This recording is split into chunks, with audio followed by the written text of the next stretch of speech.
Alors, bonjour.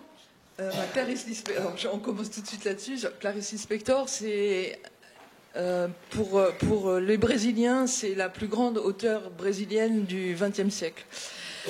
C'est une femme très étrange qui a la double culture. Elle vient d'Ukraine, elle est née en Ukraine, elle est tout bébé, venue au Brésil.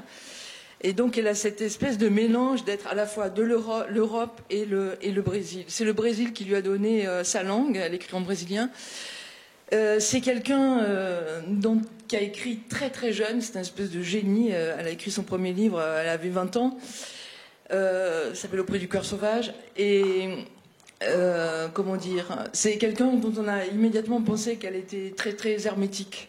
Et son écriture est sauvage. C'est vraiment c'est-à-dire c'est comme une aventure littéraire une forme d'introspection de chaque chose. C'est-à-dire non seulement de l'être humain, mais aussi bien un escargot qui va passer, une feuille qui bouge, un nuage qui passe. C'est quelqu'un qui essaye de rentrer avec l'écriture à l'intérieur de l'infiniment, de tout en fait.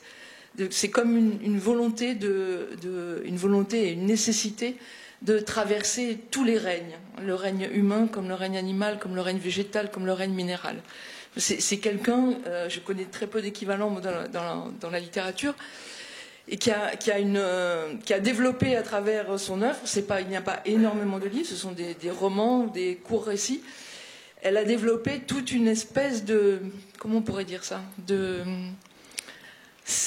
tout le temps, c'est de la fiction et en même temps, c'est une forme d'analyse de l'univers dans lequel elle est. Et l'univers en commençant par, évidemment, son propre être, tout en n'étant pas du tout ni dans l'autofiction, ni dans ni dans l'autobiographie, mais c'est quand même une espèce de recherche dans l'être. Et elle a donné au Brésil sa langue moderne, c'est-à-dire que comme ça n'est pas sa langue maternelle, c'est une langue qu'elle a apprise. Elle s'est aussi, elle l'a réinventée et elle s'est elle-même réinventée avec cette langue. Venant d'Ukraine, parce que sa famille avait fui les pogroms, donc elle est d'une famille juive, arrivée là, c'est un tout petit bébé, et dans cette langue, avec cette famille qui est dans une douleur et donc, qui a perdu beaucoup de membres, des grands-parents en Ukraine, c'est comme si cette langue qu'elle s'approprie et qu'elle réinvente lui permet d'être au monde. Moi je suis très très sensible à cette espèce de nécessité qui fait que quelqu'un tout d'un coup naît avec une langue, un langage. Voilà. Et ce que disait Stan sur le fait que je suis évidemment plus connue comme éclairagiste. Et en même temps, de temps en temps, il y a un texte qui vient vers moi et où je me dis c'est incontournable, il faut que je m'y attelle, il faut que je fasse quelque chose avec. Et en général, ce sont toujours des textes qui parlent, je dirais, d'une forme de sensibilité ou de sensualité qui évidemment a un rapport avec mon propre langage qui est la lumière. Mais j'ai travaillé sur Virginia Woolf ou des choses comme ça. C'est tout le temps des écrivains qui ouvrent l'être sur des strates comment dire ça, de sensations. Voilà, je crois que c'est ça qui m'a passionnée quand j'ai découvert Le Bâtisseur de ruines, donc qui est le nom qu'on a donné en France à ce roman. Mais le vrai nom, c'est La pomme dans le noir, donc que j'ai choisi pour mon adaptation. L'histoire, en quelques mots, traits, en quelques traits, c'est l'histoire d'un homme qui fuit. Ça ressemble au démarrage à une sorte de fiction policière, que ça n'est pas du tout. Donc un homme fuit dans le désert brésilien, on ne sait pas exactement pourquoi, on sait au bout de très longtemps qu'il a commis un meurtre. Et cet homme, dans cette fuite, qui est comme une réinvention de lui-même, c'est-à-dire c'est la chute d'Adam, c'est une chute de quelqu'un qui menait une vie tout à fait conventionnelle, qui a commis un acte de colère, comme il le dit, le personnage lui-même dit « Tout homme a besoin un jour d'un acte de colère ».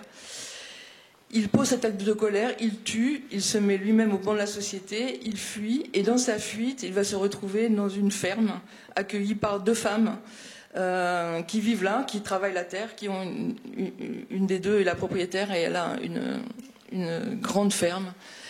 Et cet homme, réduit à rien, réduit à n'avoir plus de nom, plus d'être, plus de personnalité, plus de famille, plus de statut social, va être accueilli avec une certaine forme d'hospitalité, bien que avec des craintes, va être accueilli dans cette ferme et se mettre au service et travailler pour la propriétaire de cette ferme. Alors ça, c'est l'anecdote, c'est-à-dire c'est tout et rien chez l'inspecteur. L'anecdote, c'est peu. Ça n'est pas du tout le sujet central. Le sujet, c'est comment, après la chute de l'homme, cet homme se retrouve bizarrement dans une sorte de jardin d'Éden. C'est comme si on faisait une genèse à l'envers. Cet homme va se créer dans ce jardin d'Éden parce qu'il va réapprendre tout. Il va réapprendre la terre, il va réapprendre ses mains, il va réapprendre le travail, il va réapprendre la végétation, la chaleur, les animaux, et il va réapprendre l'être humain qui est en face de lui. Et par là même, l'être humain qu'il est. Donc ça, c'est le projet de Clarice Lispector dans ce roman. Mais ce roman a une forme moins hermétique que les autres.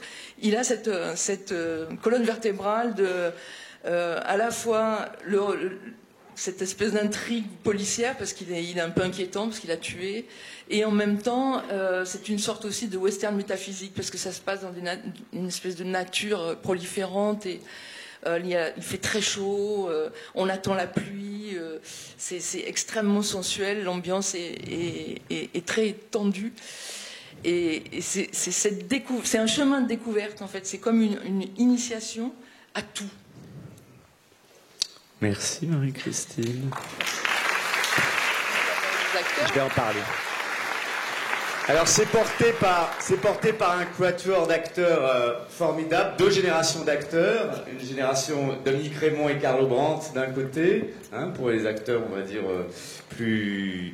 qui sont sur les plateaux depuis plus longtemps, et puis Mélodie Richard que vous aviez vu ici peut-être dans La Mouette, qui jouait Nina dans La Mouette montée par Thomas Ostermayer, et Pierre-François Garel que vous aviez vu aussi peut-être dans Iphigénie en Tauride avec Vincent Dissèze monté par Jean-Pierre Vincent.